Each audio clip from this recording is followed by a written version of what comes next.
Seja muito bem-vinda, seja muito bem-vindo a mais esse nosso Ligando os Pontos aqui, que é o nosso encontro de toda segunda-feira às 7 horas da noite, onde a gente vai bater um pouquinho papo, né, sobre como a gente pode usar a sabedoria, alguns aprendizados da Bíblia para melhorar a nossa vida, para deixar a nossa vida um pouco mais leve, para deixar a nossa vida um pouco mais tranquila e tentar de alguma forma diminuir esse fardo, né? Se a gente pode chamar dessa forma, que algumas vezes parece que nós estamos carregando ao longo aí da nossa jornada. Então seja muito bem-vinda, seja muito bem-vindo.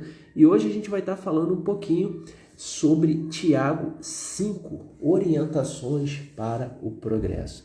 E quando eu comecei a ler esse capítulo, propriamente dito, é impressionante como as coisas já estão aí, né? A gente só precisa de alguma forma internalizar isso e buscar, né, ficar presente, vigiar os nossos comportamentos, as nossas ações, para que a gente consiga aplicar isso na nossa vida, né? E quando fugir um pouquinho ali da jornada, a gente conseguir retornar, né, ao nosso trajeto de uma forma a amenizar a nossa existência, de uma forma a amenizar a nossa jornada transitória que a gente passa aqui por esse plano material, né? Então as coisas já estão aí, as coisas já foram faladas. A gente só precisa de fato vigiar, né, os nossos comportamentos, hábitos, ações e orar quando for necessário para pedir aí o auxílio, né, da espiritualidade amiga, né, daqueles espíritos um pouco mais evoluídos, ou quem sabe até que estão enxergando coisas que a gente às vezes não consegue enxergar devido à nossa limitação mental, né? Porque quando nós estamos aqui presente, nós literalmente somos como num mar de lamas, né? A gente fica limitado perante nossos movimentos. E de fato tem coisas que a gente não consegue enxergar com tanta facilidade. E aí vem a importância da gente estar sempre em contato com a espiritualidade amiga, com aqueles espíritos que estão aqui ao nosso redor, para de alguma forma nos ajudar, ou tentar nos ajudar. Porque muitas das vezes nós mesmos bloqueamos isso, né? E aí, quando a gente fala aqui do Tiago 5, ele é bem completo esse capítulo, é bem interessante.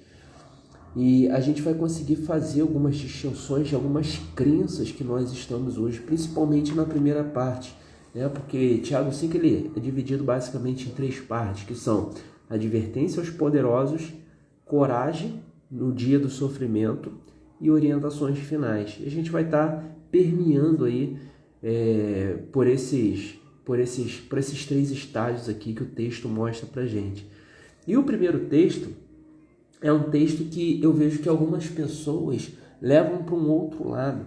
Um outro lado, que sentido? É muito comum hoje algumas pessoas ter ojeriza ao dinheiro, por exemplo, né? Ojeriza ali a você viver bem, a você viver qualidade, falando que dinheiro é coisa ruim e coisa do tipo. Já tive até alguns bate-boca, né? Algumas discussões mais intensas com alguns amigos referente a isso, propriamente dito.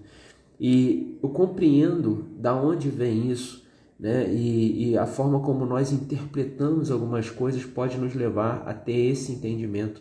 E a gente vai estar falando um pouquinho aqui, porque Tiago 5 ele vem trazendo exatamente alguns pontos semelhantes a esse, né?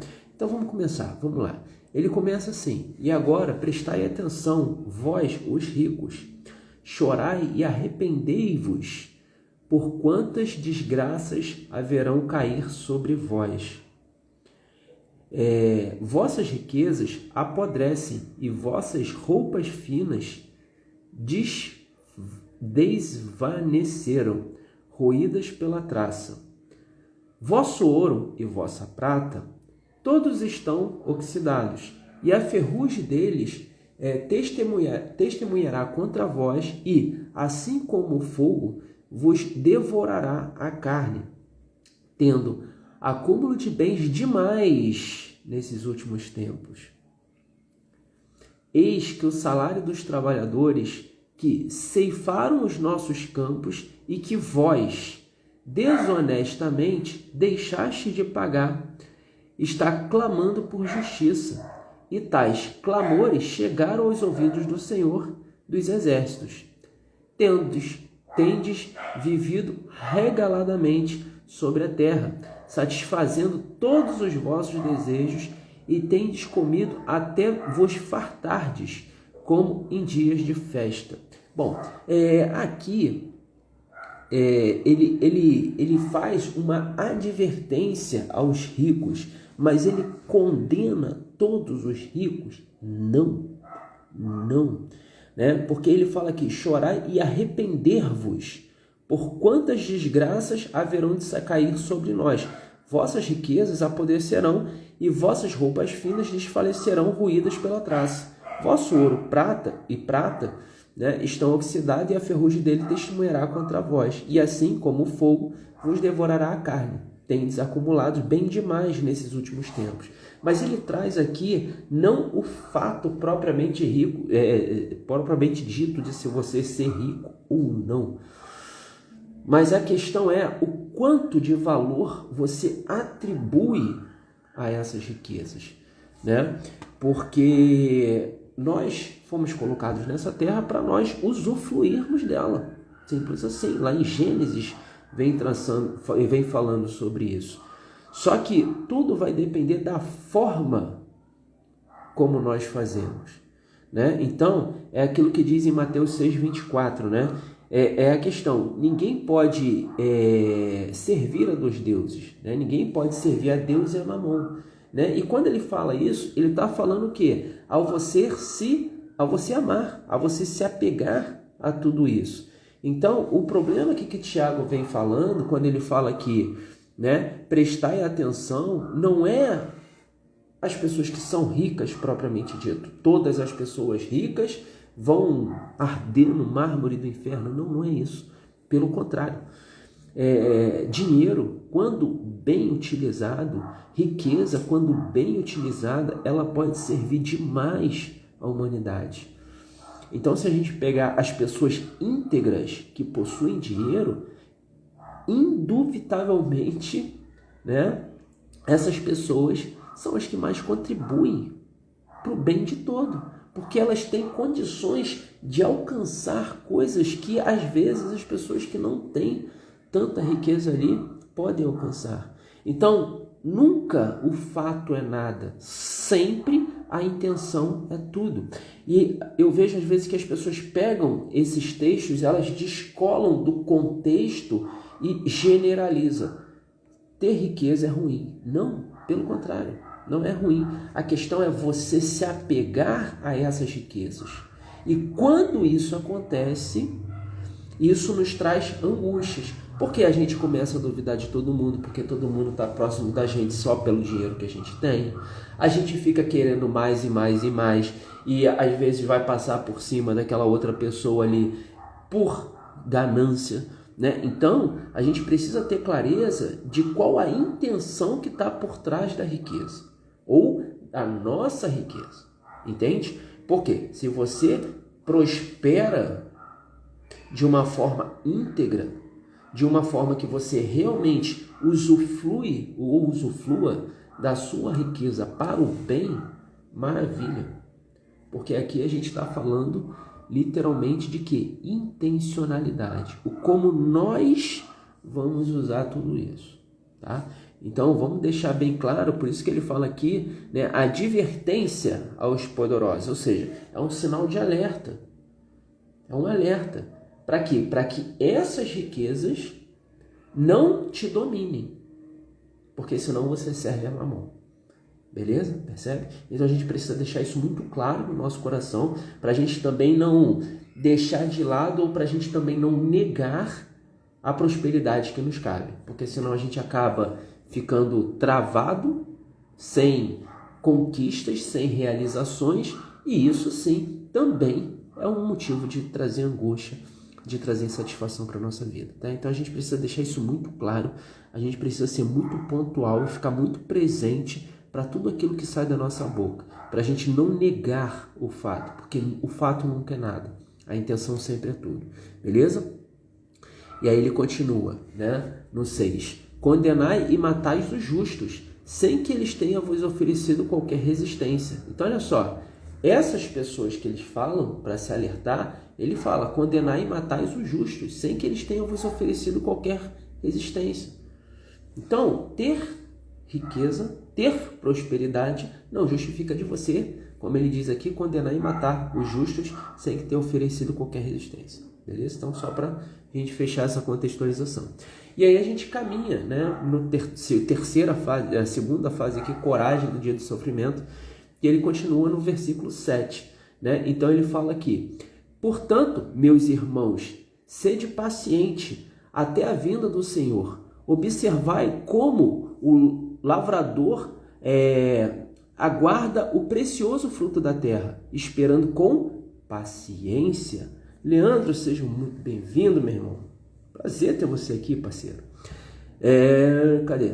Paciência, até que receba as primeiras chuvas de outono, que se encerraram na primavera. Então, a primeira coisa que ele vem falando aqui, paciência. Na verdade, a primeira coisa é o quê? Alerta. Alerta para quem tem riquezas, para que essas riquezas não dominem o nosso coração.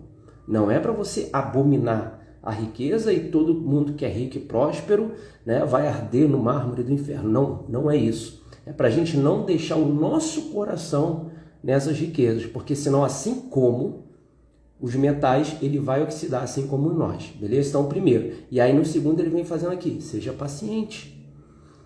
Até a vinda do Senhor, observai como o lavrador guarda o precioso fruto da terra. Para quê? Para que nós sejamos pacientes na palavra, nas promessas, porque vai acontecer. Só que nós precisamos deixar de lado um pouco a nossa ansiedade, deixar de lado um pouco a criança interior que nos consome em alguns momentos. Percebe? Porque cada vez mais, ainda mais agora com a questão da internet, às vezes a gente quer tudo para ontem. E o querer para ontem causa o quê? Ansiedade. Porque se não chega, como é que fica o meu estado emocional? Porque no final das contas é isso que vai fazer a diferença. Percebe? E aí ele continua. Sede vós igualmente perseverantes. Fortalecei os vossos corações, porquanto a vida do Senhor está próxima. De novo, perseverante. Que vem acompanado do quê? De paciência. Perseverar é você permanecer no caminho. Ainda que tudo pareça meio confuso, ainda que tudo pareça meio complicado. Então é perseverar, né? Ainda que caminhes pelo vale da sombra, eu estarei convosco, ou o Senhor estará convosco. Percebe? Então, a gente precisa perseverar. E ele vem deixando isso aqui muito claro, né? E aí no 9 ele continua. Irmãos, não vos queixeis uns dos outros, para que não sejais também julgados. Eis que o juiz está às portas. Ou seja, fofoca, falar mal. Então, percebe como Tiago, ele já vem deixando o nosso caminho simples da gente seguir em frente. Percebe? Só que a gente precisa, às vezes, de novo, como fala lá Paulo, cara, a gente só precisa ser lembrado, porque a palavra nós já sabemos, o caminho nós já sabemos. A gente só precisa ser lembrado constantemente. Então já está aqui, já está tudo escrito. Entende? Já está tudo escrito. Pelo menos esse cara aqui há 2000 anos. Vamos tirar 70 anos aí depois de todo o rebuliço que passou lá depois de Cristo, mas pelo menos ali há 2000 anos, isso já está escrito. Só que a gente não segue. A gente não fica no caminho. Percebe? Enfim. Cadê? E aí ele continua. Irmãos, tomai como exemplo a paciência e a perseverança, a atitude dos profetas, que pregaram em nome do Senhor diante do sofrimento. Eis que consideramos bem-aventurados, isso é interessante e importante, todos quantos demonstraram fé ao atravessar muitas aflições. Tendes ouvido falar a respeito da paciência de Jó, e bem sabeis que a solução final o Senhor lhes providenciou. Ora, o Senhor é pleno de compaixão e misericórdia. E aí quando ele fala aqui, eis que consideramos os bem-aventurados todos os que demonstraram fé ao atravessar de muitas aflições, logo de cara me vem à mente o quê? Salmo 23, que a gente tem lá. Ainda que ande pelo vale da sombra da morte, não temerei mal algum. Por quê? O Senhor está comigo. Tua vara e teu cajado me consolam. Porque esses momentos, todos nós, sem exceção, vamos passar. A gente veio para essa existência justamente para ser colocado diante de situações que vão testar a nossa moralidade, a nossa fé, a nossa paciência, a nossa perseverança, a nossa capacidade de ajudar o próximo, a nossa capacidade de não falar mal do próximo e entender que cada um de nós estamos num momento de crescimento, que assim como o outro, nós também erramos. Então a gente vai estar sendo constantemente colocado diante dessas situações. A questão é como eu vou me colocar diante disso. Porque bem-aventurado, como ele fala aqui, todos quantos demonstraram fé ao atravessar muitas aflições. Então, a questão é como eu vou me colocar diante dessas aflições. E não se eu vou ser colocado diante, porque nós vamos ser colocados diante disso. Percebe? Isso faz parte do nosso processo, isso faz parte da nossa evolução. A questão é como nós vamos lidar com tudo isso. Eu posso simplesmente negar o fato e achar que eu estou numa colônia de férias e me comportar aqui de 1001 formas para atender as minhas paixões e os meus desejos. Ou, se eu posso me recolher à minha insignificância perante ao todo, porque nós somos apenas mais um diante de 7, 8 bilhões de pessoas, e entender que todos nós estamos nesse processo de aprendizagem, todos nós estamos nesse processo de crescimento e de purificação, de aperfeiçoamento, de burilamento moral e espiritual e pessoal, para a gente continuar trilhando a nossa jornada de uma forma mais leve. Porque enquanto eu estiver colocando peso em tudo que acontece e acreditando que eu sou vítima do mundo e que o mundo está conspirando a meu favor, contra mim, enquanto eu estiver acreditando em tudo isso, qualquer perrenguezinho que a gente passar vai ser pesado, pô. Vai ser pesado, percebe? A gente vai sofrer no caminho. Porque a gente nós vamos nos colocar como vítima do todo. E não é bem assim que funciona. Porque todos passamos perrengues. Por que contigo seria diferente? Por que comigo seria diferente?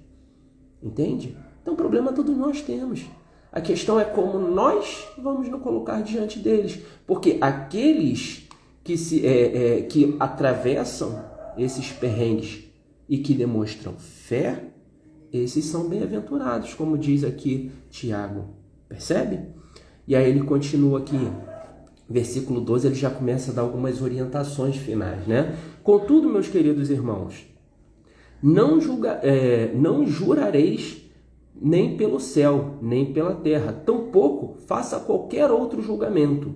Seja suficiente a vossa palavra, sendo assim, que seja assim, que não. Procedei assim para não caíres em condenação. E aí, o que ele fala aqui?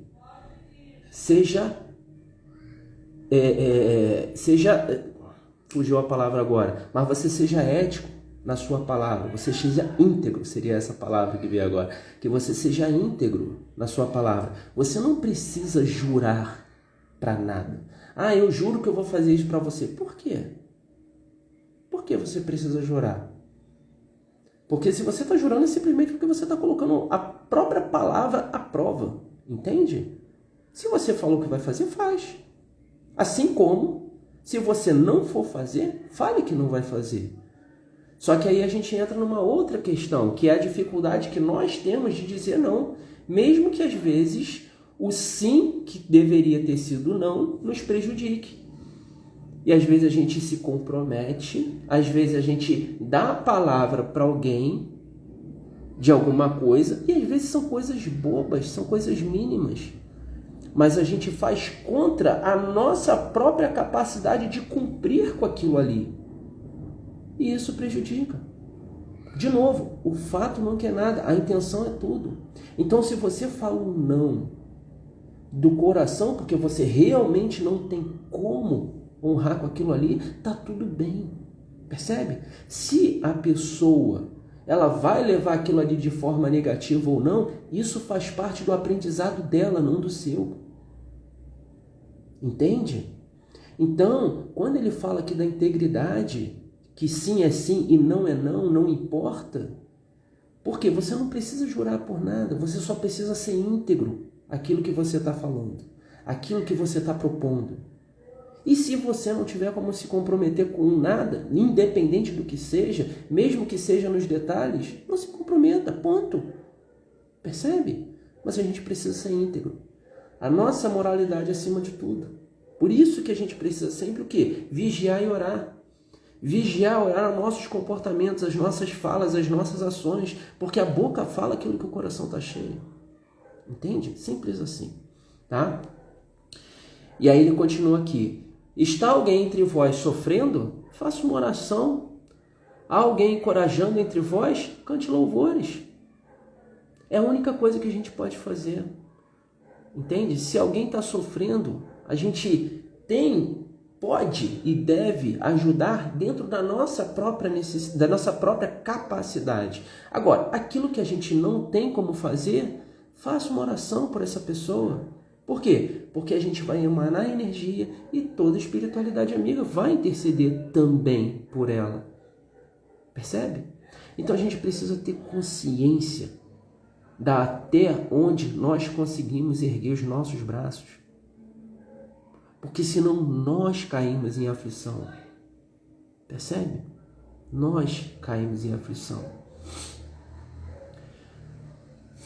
E aí ele continua. Já para caminhar aqui, são 20 versículos, a gente está no 15. E ele fala, e a oração, feita com fé, curará o doente, e o Senhor o levantará. E se houver cometido pecados, será perdoado.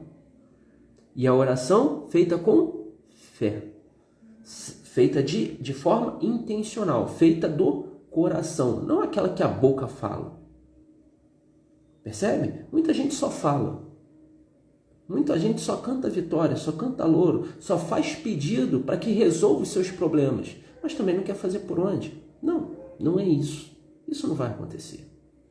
Agora, à medida que você ora, de fato, com intenção, com a vibração alinhada com aquilo que você quer e que aquilo esteja realmente de acordo com o que Deus planejou para você, vai acontecer independente do que seja. Independente do que seja. Só que, de novo, eu já falei isso aqui outras vezes. Às vezes, nós queremos o quê? Pedir coisas que estão voltadas para as nossas paixões. Ó Deus, ó céu, me tira de todo esse transtorno. Não, não vai tirar. Porque enquanto nós não aprendermos com aquilo que a gente está passando, a gente não vai sair desse imbróglio, percebe? Porque as dificuldades que nós estamos passando é justamente aquilo que a gente precisa aprender com a situação para continuar seguindo em frente. Simples assim. Portanto, aí ele continua no 16. Confessai vossos pecados uns aos outros e orais uns pelos outros para seres curados. A súplica de uma pessoa justa é muito poderosa e eficaz. E quando ele fala que confessai os vossos pecados uns aos outros e orais uns pelos outros, é para eu sair falando com todo mundo? Não. Mas quando nós externamos algo que nós erramos, é o primeiro passo para a gente compreender aquilo ali e mudar os nossos comportamentos. Percebe? Por incrível que pareça, é muito mais fácil a gente se comprometer com uma outra pessoa do que se comprometer com nós mesmos. Entende? Então, quando ele fala, confessai os vossos pecados uns aos outros, é justamente para quê? Para a gente externalizar os nossos próprios erros, as nossas próprias fraquezas, para que, a partir disso, a gente se ajuste e continue seguindo a nossa jornada, beleza? E aí ele continua: Elias era uma pessoa frágil como nós. Ele orou fervorosamente, rogando para que não chovesse, e não choveu sobre a terra durante 3 anos e meio. Então fez outra oração, e os céus derramaram suas chuvas, e a terra produziu seus frutos. Queridos irmãos, se algum de vós se desviar da verdade e alguém o conduzir a ela, lembrai-vos disto.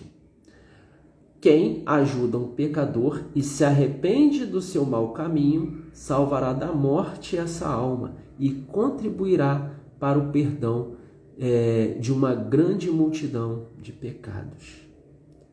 O que ele está falando aqui para concluir?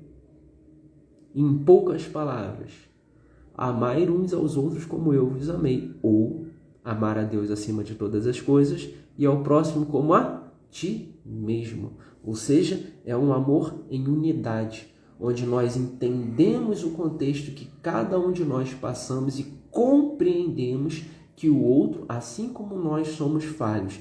Então, quem ajudar um pecador e se arrepender do seu mau caminho, salvará da morte essa alma e contribuirá para o perdão de uma grande multidão de pecados. Por quê? Porque os nossos comportamentos, as nossas ações, elas vão induzir todas aquelas pessoas que nos circulam. Porque as pessoas, elas tendem a se moldar, a se modelar no exemplo que elas veem e não aquilo que nós falamos que elas precisam fazer. Percebe? Então, faça aquilo que for bom para você, que for bom para o outro. Se tiver a oportunidade de ajudar um pecador, ajude.